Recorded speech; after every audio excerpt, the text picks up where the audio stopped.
اللهم صل على سيدنا محمد يا رب صل وسلم دائما ابدا على حبيبي. اتنے سارے موضوعات ہیں، میں جب کہیں بیان کے لیے جاتا ہوں سوچتا رہتا ہوں کیا بات کروں گا میں، کیونکہ کوئی ایک مسئلہ ہو تو انسان دکھڑا روئے، تو مسئلے ہی مسئلے. پھر سوچتا ہوں سب سے بڑے مسئلے پہ بیان کروں، لیکن اگر سب سے بڑے مسئلے پہ ہی بیان کرتے رہیں گے تو چھوٹے چھوٹے مسئلے رہ جائیں گے، چھوٹے چھوٹوں پہ بیان کریں تو بڑے بڑے رہ جائیں گے، سب پہ بیان کریں تو اتنا ٹائم نہیں ہوتا. اب آپ بتا دیں کس پہ بیان کریں، آپ خود اپنا مسئلہ بتا دیں کہ ہمارے لیے سب سے بڑا مسئلہ کیا ہے. ایک مسئلہ تو وہ ہے جو سب جانتے ہیں. میں جب مسقط میں تھا تو اپنے گھر والوں کو لے کر گیا تو ایک صاحب مجھے کہنے لگے مفتی صاحب آپ اپنی مجبوری کے ساتھ آئے ہیں مجبوری کے بغیر آئے ہیں. کہنے لگے آپ مجبوری کے ساتھ آئے ہیں یا مجبوری کے بغیر، تو ایک مسئلہ وہ بھی ہے. بہرحال کچھ باتیں آپ کی خدمت میں پیش کروں گا، اللہ تعالیٰ صحیح طرح سے کہنے کی توفیق دے دے. دیکھو بھائی، مسئلہ اس وقت پتہ ہے دنیا میں سب سے بڑا کیا ہے؟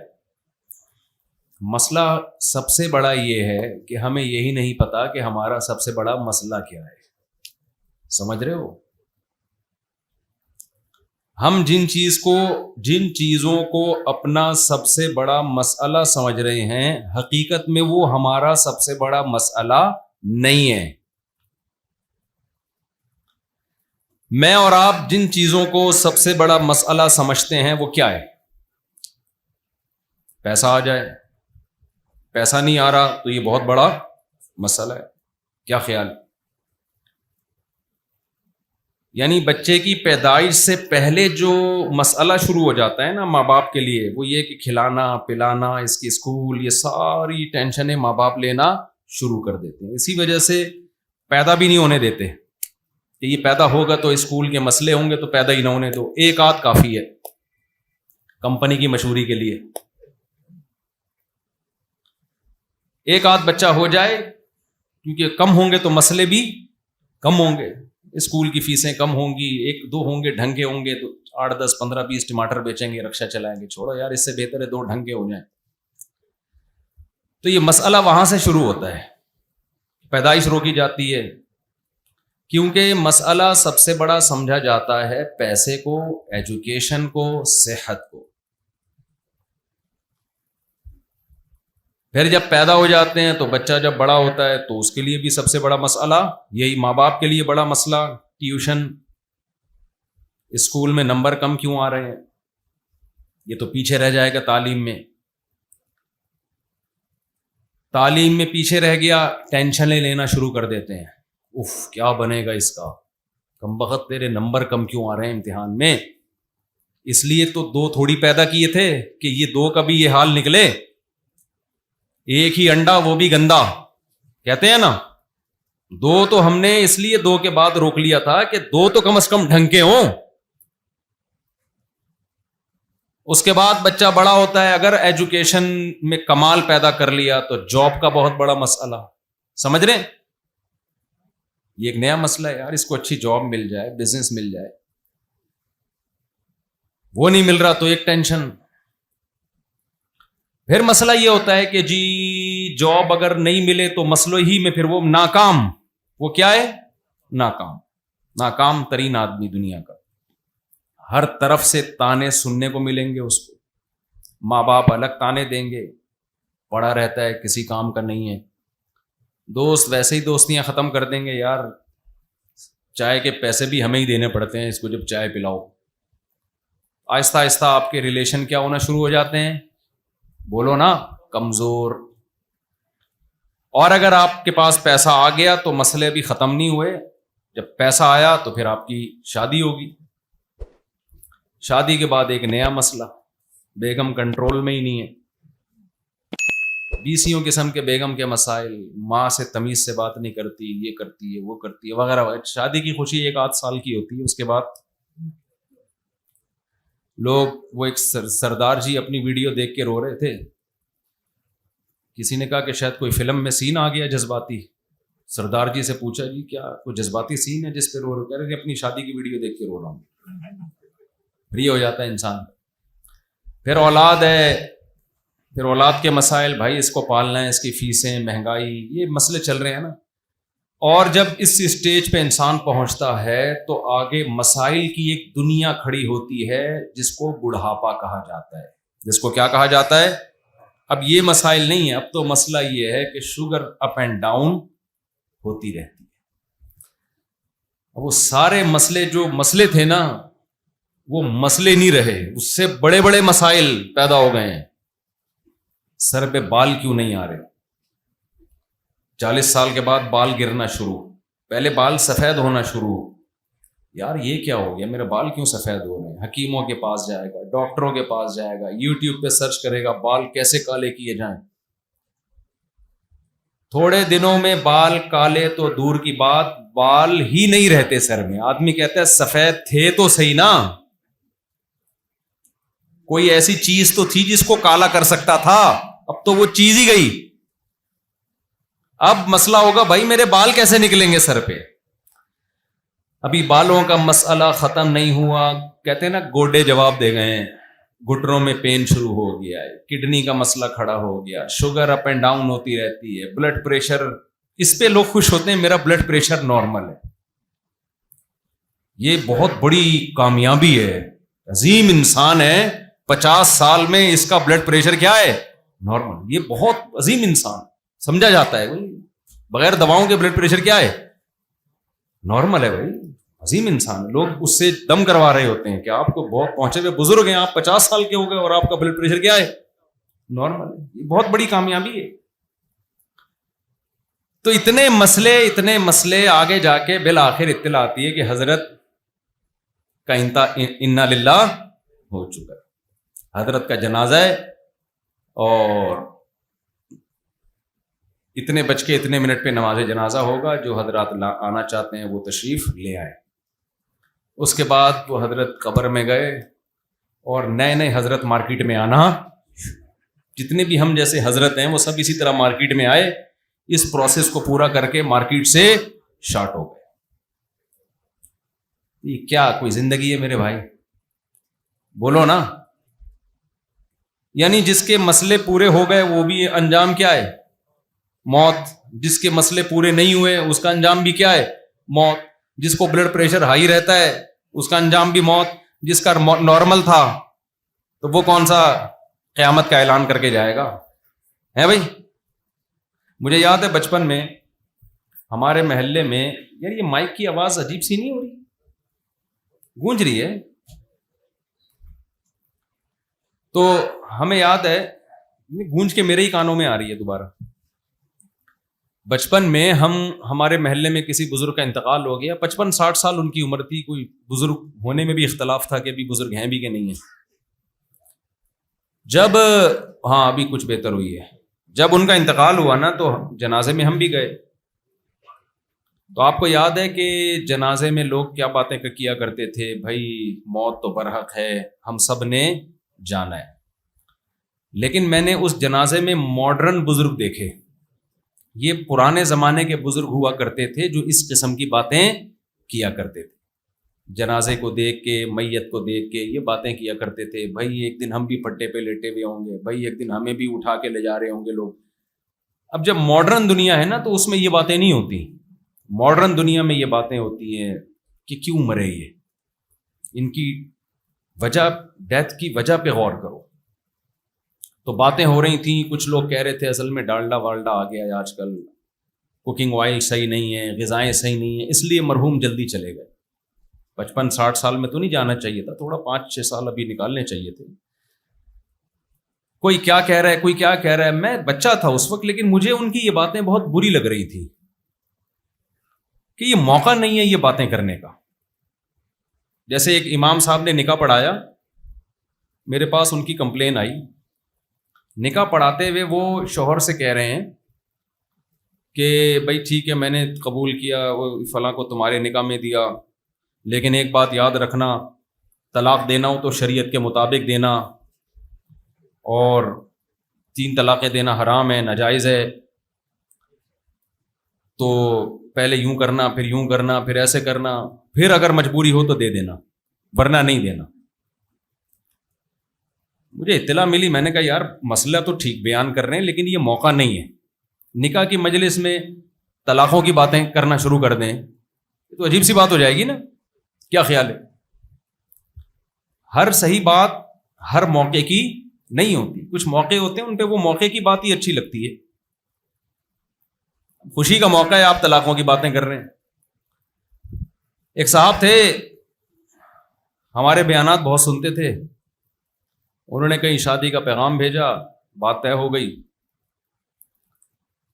تو خود ہی سے کہہ دیا کہ اگر حالات صحیح نہ ہوئے، میری بیوی سے نہ بنی تو میں دوسری بھی کر سکتا ہوں، میں دوسری بھی اگر پھڈے ہو گئے تو میں کون سی پھر دوسری شادی بھی کروں گا۔ وہ لڑکی والوں نے رشتہ ہی توڑ دیا۔ مجھے آگے بتانے لگے کہ دیکھو یار صاف گوئی کا زمانہ نہیں ہے، میں نے کہہ دیا تھا اگر ہمارے پھڈے ہوئے تو میں دوسری شادی بھی کر سکتا ہوں۔ میں نے کہا یہ صاف گوئی نہیں، صاف گوئی یہ ہوتی ہے کہ آپ بولتے کہ پھر بھی اگر مسئلہ نہ بنا تو میں منہ بھی توڑ سکتا ہوں، اور اگر پھر بھی ہماری آپس میں نہ بنی تو میں طلاق بھی دے سکتا ہوں، تو پوری بات کرتے نا۔ اور اگر خدا نہ خواستہ اس نے مجھے قتل کرنے کی کوشش کی تو میں اس کے سر میں گولی بھی مار سکتا ہوں۔ اگر مگر لگانا شروع کر دیں تو اس کی تو میرے بھائی ایک بہت طویل فہرست ہے۔ تو پاگل آدمی، تیری شادی ہو رہی ہے تو خوشی منا، تو محبت کی باتیں کر کہ ماشاءاللہ میں آپ کی بچی کو اچھا رکھوں گا۔ وہی پولیو کے قطرے والا واقعہ سنا آپ لوگوں نے؟ ایک بڑا زبردست واقعہ ہے ہمارے پاس۔ یہ واقعہ برائے واقعہ نہیں سنا رہا، میں بتا رہا ہوں کہ جنازے پہ جو کرنے کی باتیں ہوتی ہیں وہ بھی لوگوں نے چھوڑ دی ہیں۔ وہ ڈالڈے اور دیسی گھی کی باتیں ہو رہی ہوتی ہیں جنازوں پہ کہ کیوں مرے یہ۔ او بھائی بندہ مر گیا، تم نے بھی کل مرنا ہے، تم نے بھی کل پھٹے پہ لیٹنا ہے، آخرت کی فکر کرو۔ یہ ڈالڈا یہ یہاں ٹاپک نہیں ہے، یہ کلینک میں ڈاکٹروں پہ اچھا لگتا ہے یہ ٹاپک، یا کسی اور مجلس میں بیٹھ کے بات کرنا دیسی گھی کھانا چاہیے کہ ڈالڈا کھانا چاہیے۔ میت پہ تو آپ سوچیں کہ بیٹا تو ڈالڈا کھائے گا یا دیسی گھی کھائے گا، آنا اسی پھٹے پہ ہی ہے تو نے۔ بتاؤ یہاں مجھ سمیت آپ میں سے کوئی ایسا ہے جو پھٹے پہ نہیں لیٹے گا؟ بتاؤ نا میرے بھائی، کوئی ایک ہے جو کہے میں پھٹے پہ نہیں آنے والا؟ آج آپ ڈبل بیڈ پہ سو رہے ہو، آج آپ ایئر کنڈیشن کمروں میں سو رہے ہو، آج کبھی اے سی کا ٹیمپریچر 17 پہ لے کے آ رہے ہو، ٹھنڈ لگ رہی ہے تو بڑھا کے 22 پہ لے کے جا رہے ہو، اور اٹھنا بھی نہیں پڑ رہا۔ اتنی سہولت والی زندگی، وہیں بیٹھے بیٹھے نا بٹن دبا کے اے سی کو سیٹ کر رہا ہوتا ہے۔ میرے بھائی ایک دن بہت جلد پھٹا بھی آنے والا ہے۔ مسجد میں جا کے جو پھٹے ہیں نا، ان پھٹوں کی بات کر رہا ہوں میں۔ جنازوں کے پھٹے یہاں بھی رکھے ہیں امام صاحب، کوئی پھٹا ہے ذرا اگلے بیان میں نا وہ پھٹا یہاں لا کے رکھے۔ ایک ایک بندے کو لیٹ کے اس پہ پریکٹس کرواؤں گا، لیٹ جا بھی پریکٹس کرنی چاہیے۔ لیٹیں، کروٹیں لیں اور بولیں آج تو میں خود ہل رہا ہوں، کل کوئی ہلائے گا تو ہلوں گا، ورنہ ہلوں گا بھی اپنی مرضی سے نہیں، چاہے دیسی گھی کھاؤ یا ڈالڈا کھاؤ، کچھ بھی کھاؤ۔ جو دیسی گھی بنانے والی کمپنی ہے وہ خود پھٹے پہ لیٹی ہوئی ہوتی ہے، اس کے سارے ڈائریکٹر اور شرکا وہ بھی پھٹے پہ لیٹیں گے ایک دن آ کے۔ تو ہمارے ایک دوست تھے، ان کو کوئی رشتہ نہیں دے رہا تھا، میں ان کی سفارشی بن کے چلا گیا۔ تو وہ لڑکی کے ابا بیٹھے ہوئے، میں نے کہا کہ ہمارے دوست ہیں، آپ کی بچی سے نکاح کرنا چاہتے ہیں۔ تو انہوں نے کہا اچھا ٹھیک ہے، بات چیت شروع ہوئی۔ تو یہ لڑکا اب کیا کہنے لگا، کہہ رہے ہیں دیکھیں میں پولیو کے قطرے نہیں پلاؤں گا اپنی اور بچوں کو، میں پہلے سے بتا دوں یہ یہودیوں کی سازش ہے۔ میں نے کہا اس کو کیا ہو گیا بھائی؟ کہہ رہے میں تو یہ ویکسینیشن وغیرہ کا توکل، مجھے اللہ پہ بہت توکل ہے، میں یہ ویکسینیشن کا قائل نہیں ہوں۔ انہوں نے انکار کر دیا۔ میں نے اس کو بولا، میں نے کہا بھائی تو کس قسم کی باتیں کر کے آیا یار؟ کہہ رہے ہیں بھائی پہلے سے کلیئر کر دینا ضروری ہے۔ خدا کے بندے تیری شادی ہوگی، پھر تیرے بچے ہوں گے، اس کے بعد پولیو کا مقام بہت بعد میں جا کے آتا ہے۔ کس قسم کی بات ہے؟ یہ موقع نہیں ہے۔ بات بھی غلط ہے، پولیو کو یہودیوں کی سازش نہیں ہے، ہمارے یہاں ہر چیز یہودیوں کی سازش ہوتی ہے۔ دیکھو بار بار میں ایک بات دہراتا ہوں، بعض لوگ میری بات میں ریپیٹ کرتا ہوں, بور ہو جاتے ہیں, لیکن وہ ریپیٹ کرنا لوگوں کا ذہن بنانے کے لیے ضروری ہے کہ جو جس کی فیلڈ ہے نا اس میں کبھی بھی ٹانگ نہ اڑاؤ. میں نے تجربوں سے یہ بات حاصل کی ہے, سمجھ رہے ہو. سب سے بڑا مسئلہ وہاں کھڑا ہوتا ہے کہ ہم جس چیز کے ایکسپرٹ نہیں ہوتے اس پہ خود رپورٹیں پیش کرنا شروع کر دیتے ہیں یا رپورٹیں پڑھنا شروع کر دیتے ہیں. یہاں بڑا مسئلہ کھڑا ہوتا ہے. پولیو کا یا کورونا کی ویکسینیشن یا پولیو کے قطرے, یہ خدا کی قسم لا الہ الا اللہ, یہ مفتیوں کی فیلڈ یا ڈاکٹروں کی فیلڈ, سوری علماء کی فیلڈ یا مولویوں کی فیلڈ ہی نہیں ہے, یہ ڈاکٹروں کی فیلڈ ہے. اس میں ڈاکٹر رپورٹ پیش کرے تو آپ اس کو سر ہلائیں. اگر کوئی عالم رپورٹ پیش کر رہا ہے, بے شک وہ ڈاکٹر سے سن کے ہی کر رہا ہے, اس میں غلطی کا بہت امکان ہے, کیونکہ ان رپورٹوں میں بے وقوف بنانا بہت آسان ہوتا ہے اس شخص کو جو اس فیلڈ کا ماہر نہیں ہے. میں نے بھی پولیو کے خلاف بہت بیانات کیے ہیں, اس کے بعد میں یہ بات کر رہا ہوں آپ کے سامنے کہ یہ یہودیوں کی اور فلانا. اور جب ہم نے ڈاکٹروں سے اٹھے بیٹھے ملے, انہوں نے ایک ایک اشکال کا ہمارے جواب دیا. او بھائی کہ مفتی صاحب کوئی اور کام کرو خدا کے لیے, یہ آپ کی فیلڈ. ہمیں پتا چلا ہم نے بہت بڑی مسٹیک کی ہے اس میں. کورونا میں بھی آپ دیکھ لو نا کتنا علماء کے فتوے, بعض علماء کے فتوے آ رہے ہیں یہ ہے سازش ہے. بھائی یہ ڈاکٹروں سے پوچھو یار, یہ علماء کی فیلڈ تھوڑی ہے. جب بعض علماء کہتے ہیں ہم نے ڈاکٹروں سے ہی پوچھ کے بتایا ہے. بھائی آپ نے اگر ڈاکٹروں سے کوئی رپورٹ لی ہے نا تو وہ ڈاکٹروں ہی کے سامنے پیش کرو, وہ بتائیں گے یہ رپورٹ ٹھیک ہے کہ یہ غلط ہے. ڈاکٹر کی بات کو سمجھ سکتا ہے, عالم ڈاکٹر کی بات کو نہیں سمجھ سکتا, اس کی فیلڈ نہیں ہے. اور یہی کام علم دین کے ساتھ بھی ہو رہا ہے. فتوا انجینئر اور ڈاکٹر دے رہے ہیں بیٹھ کے, پروفیسر لوگ دے رہے ہیں. دینی تحقیقی مقالے کون پیش کر رہا ہے؟ وہ آپ ڈاکٹروں سے, انجینئروں سے, پروفیسروں سے. لوگ کہتے ہیں نہیں جی بڑی زبردست ریسرچ ہے. اس ریسرچ کو سمجھنا کہ یہ صحیح بھی ہے کہ غلط ہے, یہ عام آدمی کا کام نہیں ہے. یہ اس فیلڈ کے ماہرین سمجھیں گے کہ یہ ریسرچ کے نام پہ منجن بیچا جا رہا ہے, یہ حقیقت میں یہ ریسرچ بھی ہے. تو میرے بھائی اللہ نے ہر چیز کے ماہرین کو پیدا کیا ہے, یہ قرآن کا حکم ہے. یا ایھا الذین آمنوا اطیعوا اللہ واطیعوا الرسول واولی الامر منکم. اولو الامر کا مطلب کیا ہے؟ جو بھی جس معاملے کے ایکسپرٹ ہیں ان سے اس معاملے میں رہنمائی لو.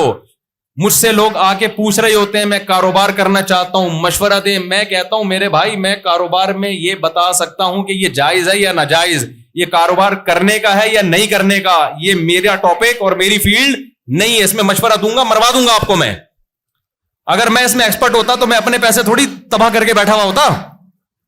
میں نے تو ایسے تجربے ہیں ماشاءاللہ, ادھر پیسہ دیا اس نے ڈبو دیا, ادھر پیسہ دیا اس نے ڈبو دیا, پھر بھی شادیوں پہ شادیاں کرتا چلا جا رہا تھا. یہ اللہ کا فضل تھا.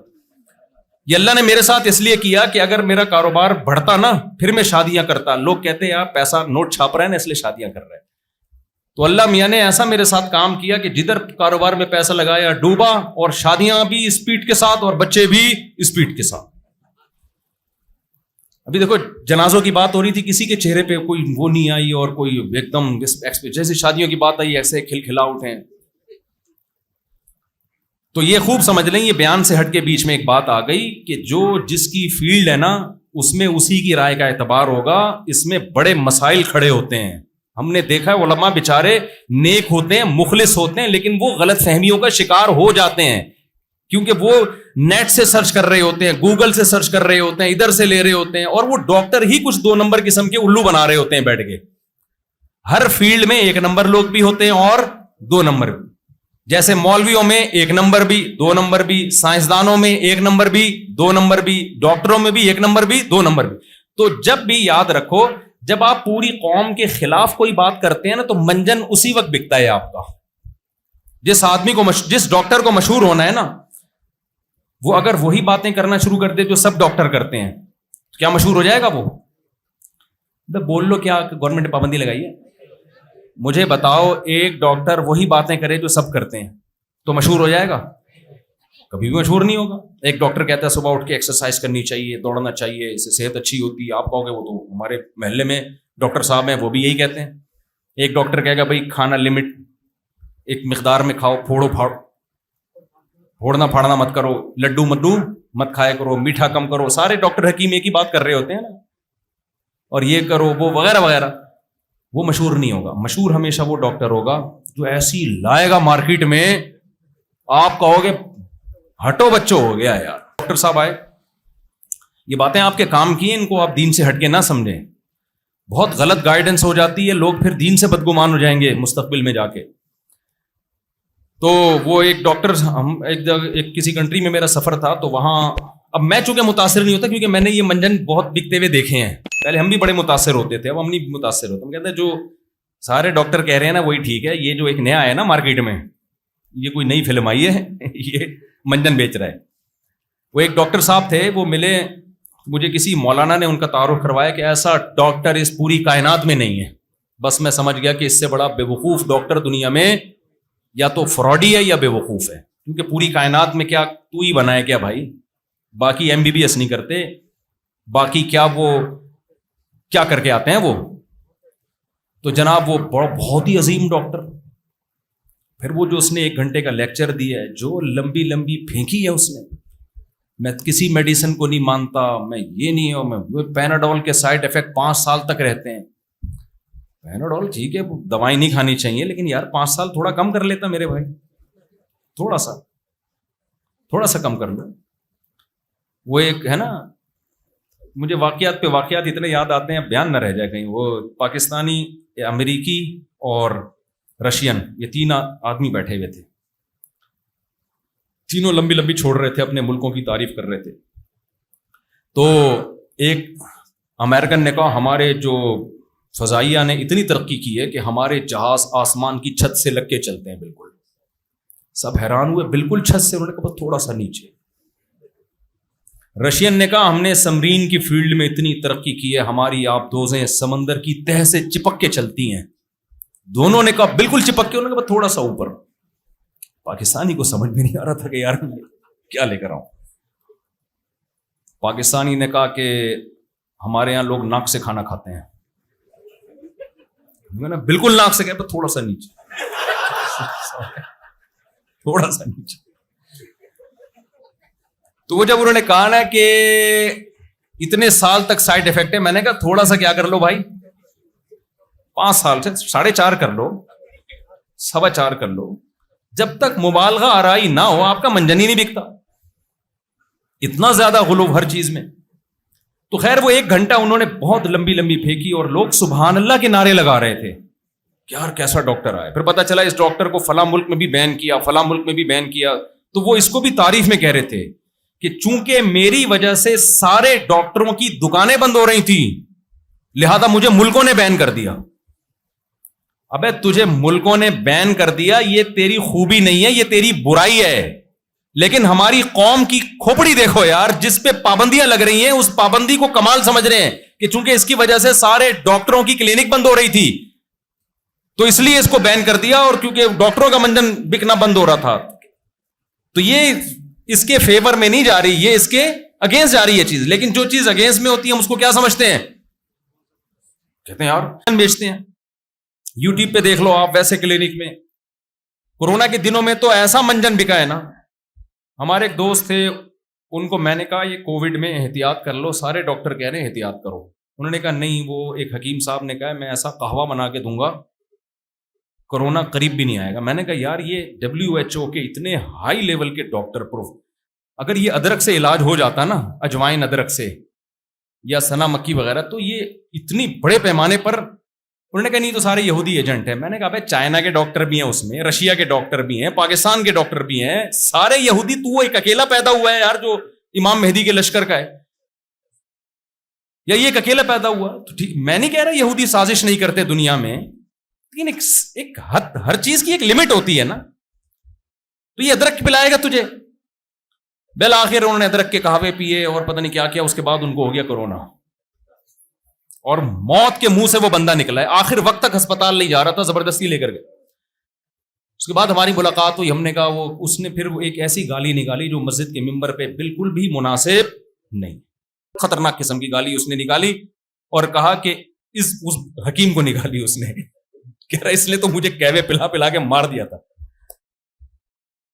تو میرا مقصد یہ ہے کہ حکیموں میں بھی 2 نمبر بھی ہوتے ہیں, 1 نمبر بھی ہوتا ہے. تو جو حکیم یہ کہے کہ میں ہی ہوں باقی سارے غلط, تو سمجھ لو کہ یہ کیا ہے, غلط ہے. جو ڈاکٹر یہ کہے میں ہی ہوں باقی سارے غلط, تو سمجھ لو یہ کیا ہے, یہ منجن بیچ رہے. جو اسکالر یہ کہے کہ میں ہی ہوں باقی سارے غلط, سمجھ لو یہ غلط ہے. بھائی مذہب اسلام جب دنیا میں آیا ہے تو نبی نے فرمایا میری امت گمراہی پہ جمع نہیں ہوگی. سواد اعظم بہت بڑی امت فالو کرے گی, حق پر قائم رہے گی.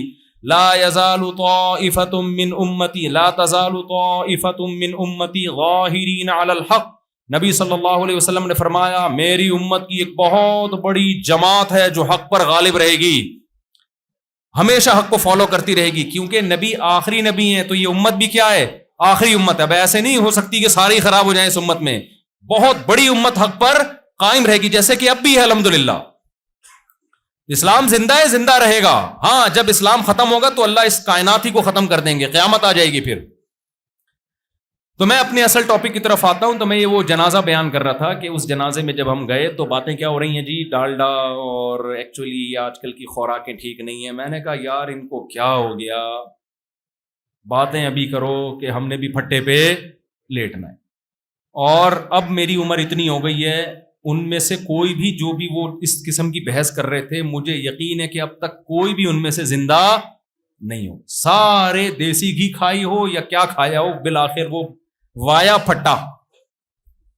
پھٹا قبر تک پہنچ چکے ہوں گے. پھٹے کے ذریعے جاتے ہیں نا, پہلے پھٹا آتا ہے پھر اس کے بعد. تو میں آپ سے جو اصل بات لے کے چلا تھا کہ یہ بھی مسائل سمجھے جاتے ہیں.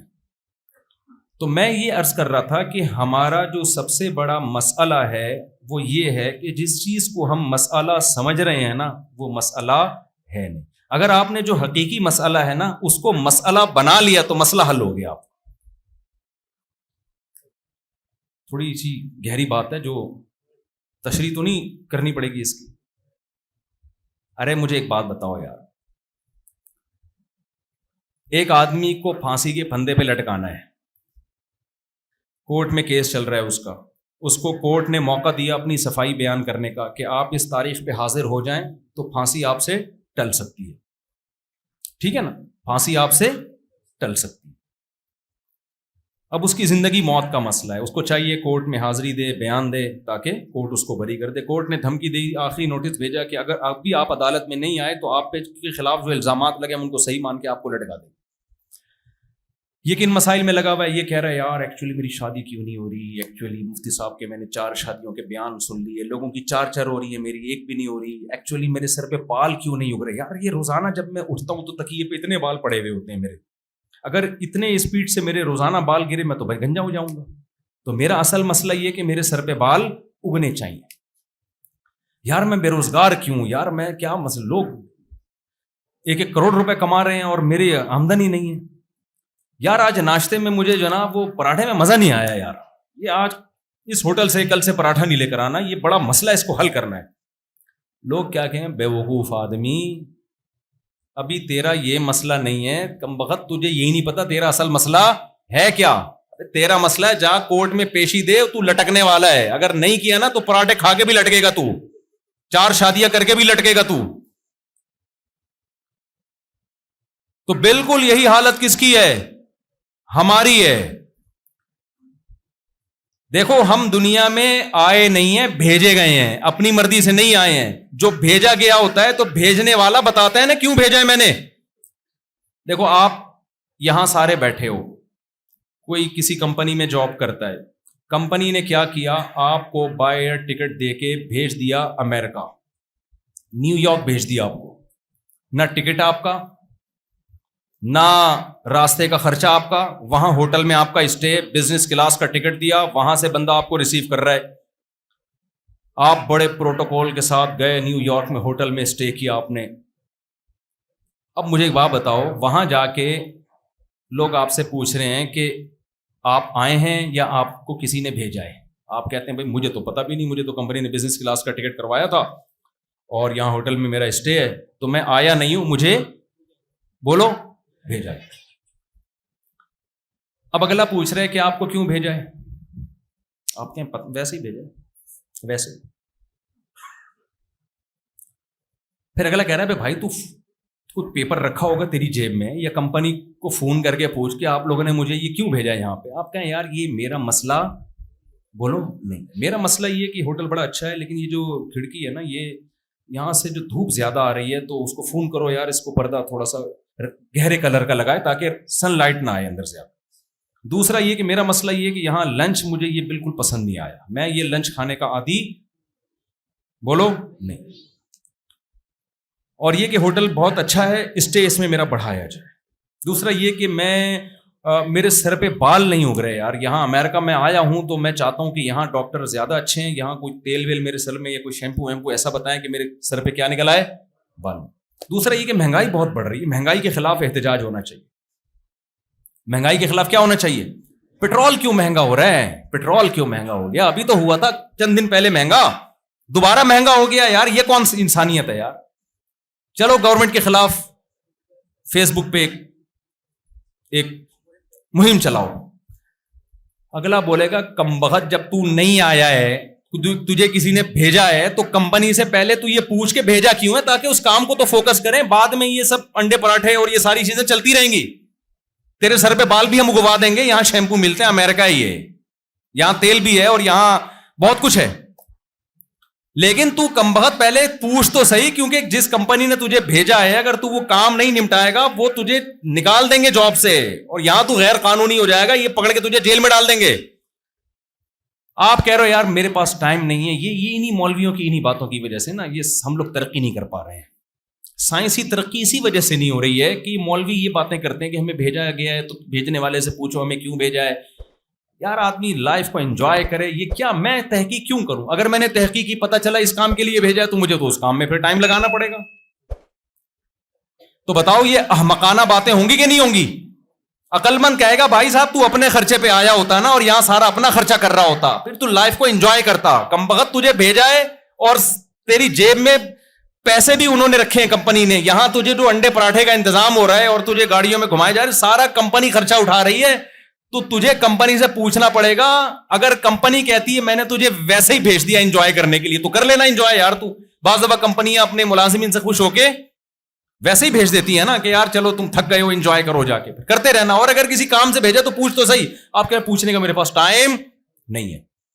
تو بتاؤ آپ سے بڑا بے وقوف کوئی دنیا میں ہوگا؟ لیکن ہم سب یہی بہت بڑے بے وقوف ہیں. ہمیں بھیجا گیا ہے میرے بھائی, ہم خود بخود نہیں آئے ہیں, بھیجا گیا ہے ہمیں. ہم جب دنیا میں آئے تو ماں کی چھاتیوں میں دودھ پیدا کیا گیا ہے, خود بخود پیدا نہیں ہوا. یہ ڈارون تو بکواس کر کے گیا, جھوٹ بول کے گیا. یہ وہ جو کہتا ہے نا یہ کائنات خود بخود چل رہی, ناممکن ہے. ایسا آٹومیٹیکلی ایسا خوبصورت نظام کہ بچہ پیدا ہوتے ہی ماں کی چھاتیوں میں دودھ آئے. نیچر خود اتنی ذہین نہیں ہے کہ اپنے آپ کو اتنا زبردست طریقے سے مینج کر لے کہ آنکھ جو بن رہی ہے وہ کھوپڑی میں جا کے فٹ ہو رہی ہے, ناک ادھر فٹ ہو رہی ہے, کان ادھر فٹ ہو رہے ہیں, زبان ادھر فٹ ہو رہی ہے. اور بھائی نیچر ارتقاء اور ایوولوشن کے نتیجے میں اتنا زبردست اپنے آپ کو مینج نہیں کر سکتی. پھر مرد پیدا ہو رہا ہے, عورت پیدا ہو رہی ہے, دو الگ الگ جنس پیدا ہو رہی ہیں, دونوں کے ملاپ سے نسل چل رہی ہے. ایسا ہو نہیں سکتا, ناممکن ہے. میں ایک جلدی سے مثال دیتا ہوں, بہت دفعہ یہ مثال دے چکا ہوں لیکن یہ اس بیان کے لیے ضروری ہے. نئے نئے لوگ بیٹھے ہیں نا, دیکھو یہاں ایک گلاس رکھا ہوا ہے, میرا ہاتھ لگا گلاس ٹوٹ گیا. آپ نے کہا کہ مفتی صاحب آپ نے یہ گلاس کیوں توڑا؟ میں جواب میں کہوں گا میں نے توڑا نہیں ہے, غلطی سے بولو نا, ٹوٹ گیا. بھائی میرا ہاتھ لگا تھا, میں بیان کر رہا تھا, وہ اتفاق سے ٹوٹ گیا. بات بالکل صحیح ہے یار, توڑا تھوڑی ہے. جب ٹوٹ گیا ہے تو ریزن بیان کرنے کی ضرورت نہیں ہے کہ کیوں توڑا, ٹوٹ گیا یار. ایک گلاس ٹوٹا ہوا پڑا تھا, میں آیا اور یوں کر کے رکھا, میں نے سمت بانڈ سے جوڑ کے لگا دیا. آپ کا مفتی صاحب آپ نے گلاس کیوں جوڑا؟ آپ کو بیان کے لیے بلایا تھا یہاں پہ ہم نے, آپ اتنا ٹائم لگا دیا یوں اٹھا کے اس کو سمت بانڈ لگا کے آپ جوڑ رہے ہوئے, کیا یار یہ تو کسی کے بھی ذمہ لگا دیتے. اب میں کہوں یار جوڑا نہیں ہے, خود بخود جڑ گیا ہے, مان لو گے؟ ٹوٹنے میں تو مان رہے تھے, خود بخود ٹوٹ گیا, جڑنے میں کیوں نہیں مان رہے بھائی؟ اس لیے نہیں مان رہے کہ چیزیں آٹومیٹیکلی خود بخود ٹوٹتی ہیں, آٹومیٹیکلی جڑتی کہ خود بخود جڑ جائیں, یہ نہیں. بتاؤ گلاس کا جڑنا زیادہ مشکل ہے یا انسان کا جڑنا؟ گلاس تو سمپل ایک شیشے کا گلاس ہے, اس میں نہ آنکھیں ہیں, نہ کان ہے, نہ دھڑکنے والا دل ہے, نہ سوچنے والا دماغ ہے, نہ پلکیں ہیں, نہ بھویں ہیں, نہ دانت ہیں, نہ آنتے ہیں, سارا سیٹ اپ. پھر نہ مرد ہے نہ عورت ہے, اور پھر پیدائش کے ہوتے ہی ماں کی چھاتیوں میں دودھ آنا, اور وہ دودھ بھی ایسا خاندانی کہ آج تک کوئی سائنسدان اس کا آلٹرنیٹ پیدا نہیں کر سکے. اور پھر بچے کو کچھ نہیں پتا ہوتا, صرف یہ پتا ہوتا ہے کہ دودھ کہاں سے ملے گا اور میرے حلق میں کہاں سے اترے گا. یہ سارا پروسیس اس کے دماغ میں ایسے سافٹ ویئر بھی انسٹال خود بخود ہو گئے. تو میرے بھائی ایک گلاس نہیں جڑ سکتا. کروڑوں خربوں سال میں بھی میں اور آپ آٹومیٹیکلی وجود میں نہیں آ سکتے. ہم آئے نہیں, ہمیں بنایا گیا ہے. جب بنایا جاتا ہے تو میں نے اگر گلاس کو جوڑا ہے تو آپ پوچھیں گے کیوں جوڑا, تو میرے ذمے ہے بتانا کہ میں نے کیوں جوڑا. اگر میں نہیں بتاتا آپ مجھے بیان سے نکال دو گے, یار آپ کبھی یہ جوڑ رہے ہو, کبھی وہ جوڑ رہے ہو, کبھی لا کے پنکھا ٹھیک کر رہے ہو. مولانا آپ بیان کے لیے آئے ہو, آپ پنکھے ٹھیک کرنے کے لیے تھوڑی آئے ہو یہاں پہ. ابے بھائی نہیں سمجھ میں آ رہی تو بتا دو, میں چلا جاتا ہوں یار. یہ ڈاروین جو ہے نا بہت بڑا جھوٹ بول کے گیا ہے, فضول باتیں کر کے گیا ہے. خدا کی بغاوت یار ایک حد تک کرو نا, ایک حد تک کرو. تمہیں سمجھ میں نہیں آ رہا کائنات کیسے بنی تو کچھ بھی بول دو گے. بھائی عدالت میں کیس چل رہا ہے, آپ کہہ رہے ہو جج صاحب میرے پیسے چوری ہوئے ہیں, کسی نے چوری کی ہیں. جج کہتا ہے کس پہ شک ہے تمہیں, آپ کہ پتہ ہی نہیں لیکن کسی نے چوری کی ہیں. تو جج کہے تو منہ سے پھوٹ نہ کس پہ چوری کی ہیں, تو ہم بندہ لے کر آئیں گے نا. اب آپ کو کوئی بندہ مل نہیں رہا تھا, سمجھ میں نہیں آ رہا تھا, تو آپ نے کہا وسیم نے چوری کی ہیں, اور آپ نے قلابے ملائے کہ وہ وسیم نے اس لیے چوری کی ہیں کہ وہ اتنی دور دراز کی لاجکیں نکال کے لے کر آئے کہ کیونکہ وسیم بے روزگار ہے, بظاہر ایسا ہی لگتا ہے کہ وسیم نے. تو جج کہے گا یہ بظاہر سے نہیں چلتا میرے بھائی, 2 گواہ لے کر آ یا ویڈیو ریکارڈنگ دکھا جس نے وسیم نے تالا توڑا ہو اور پیسے لے کے گیا ہو. آپ کہیں نہ میرے پاس گواہ ہیں, نہ میرے پاس کوئی ریکارڈنگ ہے, نہ کوئی مضبوط قرائن ہے. شک اس لیے جا رہا ہے وسیم پر کیونکہ وہ بے روزگار ہے. تو جج کیس سنے گا, وسیم کو پکڑ کے اندر کرے گا؟ ایسا تو کوئی بھی بے روزگار ہو. ڈاروین نے یہی کام کیا ہے. اس کی کھوپڑی میں نہیں آیا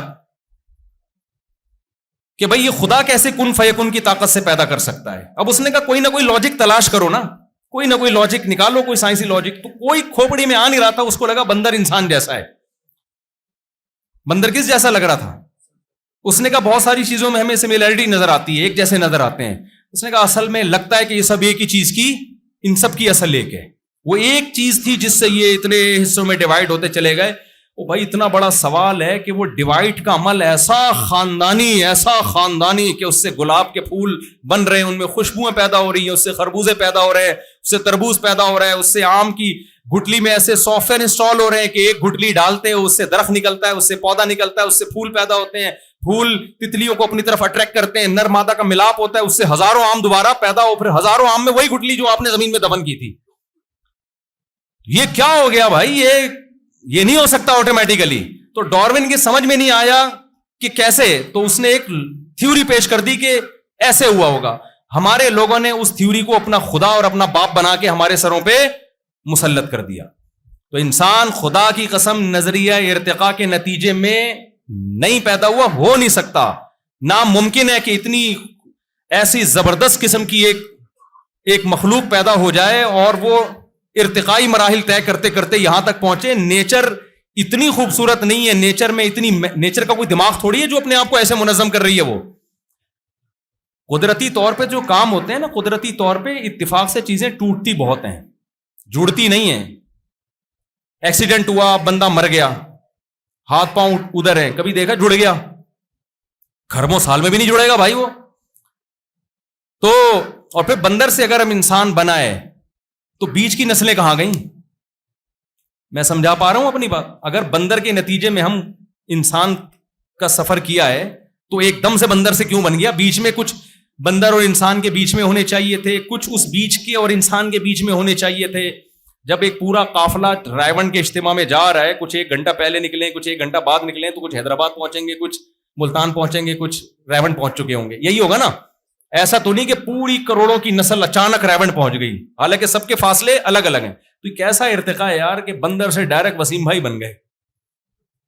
درمیان میں کچھ ایسی چیز ہونی چاہیے جی, تو آدھا بندر ہو آدھا کیا ہو, انسان ہو. آدھی دم ہو آدھی نہیں ہو. دم ایک دم مارکیٹ سے شارٹ کی ہے ڈاروین نے. میں تو بار بار یہ کہتا ہوں, یا تو دم دو بھائی ہمیں جو تم نے شارٹ کیے, ہمیں دم کے پیسے چاہیے.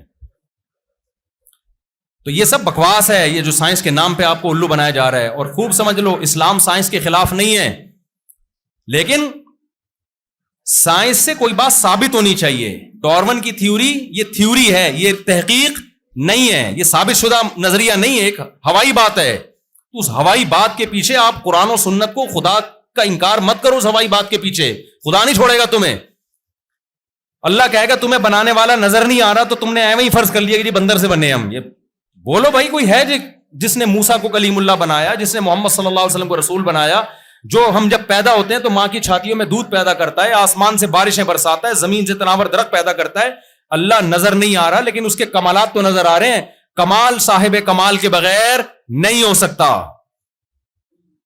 ایک کھلاڑی آخری بال پہ چھکا مار دے, ہم اس کو صاحب کمال سمجھتے ہیں نا. ہم یہ کبھی نہیں کہتے کہ آٹومیٹیکلی چھکا لگ گیا ہے. جی بھائی اس کے لیے تو بہت ایکسپرٹ بیٹسمین ہونا چاہیے.